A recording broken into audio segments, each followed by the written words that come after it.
दरअसल गहराई से सोचे तो समझ आएगा कि वर्तमान ही ईश्वर है। एक प्रयोग के माध्यम से इसको समझा भी जा सकता है। अपने आसपास देखिए, कुछ भी देखिए, आप जो भी देख रहे हैं वह सब भूतकाल में देख रहे हैं।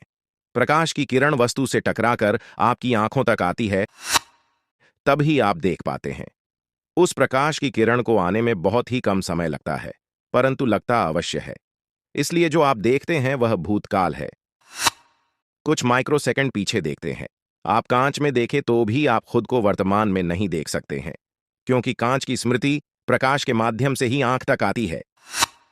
इसलिए उस प्रकाश को आंख तक आने में भी कुछ न कुछ समय लगता है, इसलिए वो वर्तमान नहीं है। एक गजब बात और है, आप वर्तमान में सुन भी नहीं सकते। आप जो भी सुनते हो वे सब शब्द भूतकाल में बोले गए हैं। यदि मैं आपको आवाज लगाऊं तो आप तक मेरी आवाज को जाने में कुछ माइक्रोसेकंड लगेंगे। फिर वह ध्वनि आपके कान तक जाएगी, फिर वह मस्तिष्क तक जाएगी और फिर मस्तिष्क उसे समझेगा। इसमें भी समय लग रहा है, इसलिए जो शब्द बोला गया उसे भूतकाल में माना जाता है। मनुष्य का भ्रम है को वह वर्तमान में जीता है, परंतु वर्तमान तो उसके इंद्रियों में है ही नहीं। ये सब मैं तीसरे आयाम की बात कर रहा हूं। हमारा ब्रह्मांड तीसरे आयाम तक ही सीमित है। यहां आप बिना मुंह के नहीं बोल सकते, बिना कान के नहीं सुन सकते, लेकिन इस ब्रह्मांड के तीसरे आयाम के आगे पांचवा आयाम भी है। वहां आप बिना मुंह के बोल सकते हैं, बिना कान के सुन भी सकते हैं। और गजब की बात तो यह है कि वह सब वर्तमान में होता है और वही वर्तमान ईश्वर है, परमात्मा है। अब आपको उस आयाम का प्रयोग बताता हूं। शांत हो जाए, बिल्कुल शांत। अब अपने मन में कुछ भी बोले, कुछ भी बोले। आपने जो बोला वह बिना मुंह के बोला है, भाषा में ही बोला है। आपने जो बोला है मन में, उसे ही आपने सुना भी है, उसी समय सुना है। अगर सुनते नहीं तो पता ही नहीं चलता कि बोले क्या है, बोल भी दिए या नहीं, ये बिना सुने पता नहीं चलता। लेकिन हमें तो पता चल रहा है, यानी हमने सुन भी लिया। देखो, आपने बिना कान के सुन लिया, बिना मुंह के बोल लिया। अब एक गजब बात है, अब आप बिना आंख के देख भी पाएंगे। अपनी आंखें बंद कर लें और अब लाल सेब को देखें। बस देखना ही तो है, सोच ले और लाल सेब दिख जाएगा। बिना आंखों के ही देखा है। यह सब पांचवें आयाम में हो रहा है और वही ईश्वर है। मैंने ऊपर कहा कि वर्तमान ही ईश्वर है।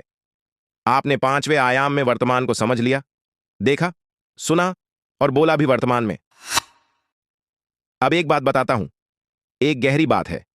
जब तुम्हारा मन बोल रहा था तो उसे सुन कौन रहा था? विज्ञान तो कहता है कि मन एक समय में एक काम ही कर सकता है। तो जब मन बोल रहा था तो फिर सुन कौन रहा था? कौन था जो मन की बात सुन रहा था? एक बात और है, तुमने अभी तक वर्तमान का अनुभव अच्छे से नहीं किया है।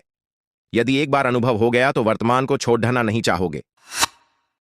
वो वर्तमान ही है, वही तुम्हारे अंदर का आत्मा है।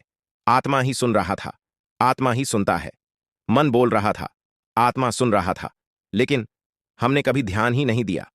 वर्तमान को समझा ही कहां इतने दिन। इसीलिए श्री कृष्ण ने कहा है कि मैं तो मनुष्य के भीतर ही हूं। आज वो भीतर समझ आया कि वह पांचवा आयाम है, वही परमात्मा है, वही आत्मा है। आत्मा यानी तुम, सिर्फ तुम, सिर्फ तुम। एक बात और है, तुमने अभी तक वर्तमान का अनुभव अच्छे से नहीं किया है। यदि एक बार अनुभव हो गया तो वर्तमान को छोड़ना नहीं चाहोगे।